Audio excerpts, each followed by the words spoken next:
Neseraye ubu burwayi bwo guhuma bwaje ryari bwaje bute? Uburwayi bwo guhuma bwaje mfite imyaka 12.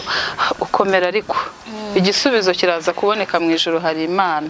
Noneho narindi kukubaza ufite imyaka 12 wagize gutya wumva urahumye cyangwa hari ubundi burwayi byaturutseho? Oya, byatangiye ari nka saa 8 nyuma ya saa 6. Noneho ndagenda ndaryama.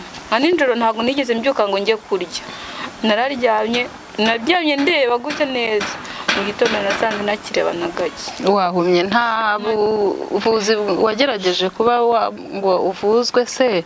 Nta muntu wagerageje kukuvuza byibuze? Banjyanye kwa muganga, hari umuganga nyine ngo wavuraga ngo udusimba ngo twajaga mu maso. Umuti biranga banjyana n'Ikabgayi ku muganga nyine mukuru wari uhari, aransuzuma arandebera hose mu mutwe arambwira ati uyu mwana hari ibintu biri mwe nangaha inyuma mu mutwe. Ati nibyo bimubuza kureba, ati nanamubaze ati yahita apfa. Genda mubwira ati se wambaze n'ubundi nkipfira ko n'ubundi ntacyo maze kuri iyi si. Oya gupfa ntago ari wowe mushinga. Aranga nuko arambwira ngo nta kindi gisigaye uretse kunjyana ku ishuri nkiga. Ubwo nyine baranjyanye ndiga, nasoje kwiga iziyeme segonderi, ariko ntago nigeze ngira amahirwe kugira amanota ya kaminuza. Ubwo aribwo naje hano i Kigali nyine mu rwego rwo gushakisha ubuzima bungoye. Ariko muri kumbona hano. Ubusanzwe uvuka he?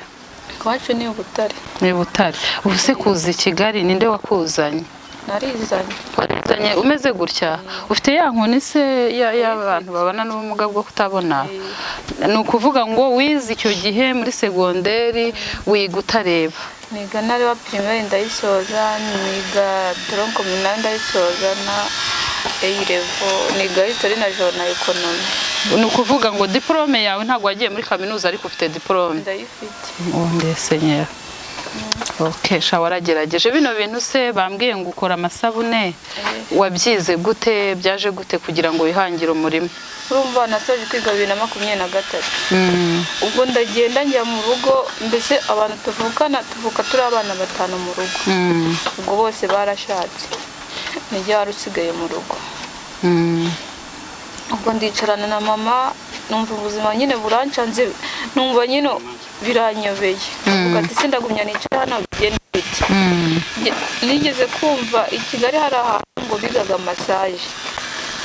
Hari n'abandi nyine batabona bagenzi banjye. Yego. Nambwira mama ati rero aho kunya nicare hano kireka ngende. Nshakira itike ngene nta muntu numwe ngira hano i Kigali wenda wa famille. Nta muntu uge naje nsanga.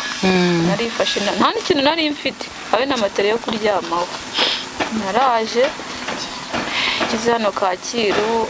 Uwo mama ni umunyakenya ukoresha massage hano hari hafi ya ambassade. Ko nahure n'undi mugenzi wanjye twabipanze tujya muri ghetto nyine dushaka udufaranga duke dushoboka, nta kintu twagiraga cyo kuryamaho. Nawe ufite ubumuga bwo kutabona? Nawe ufite. Oh my god.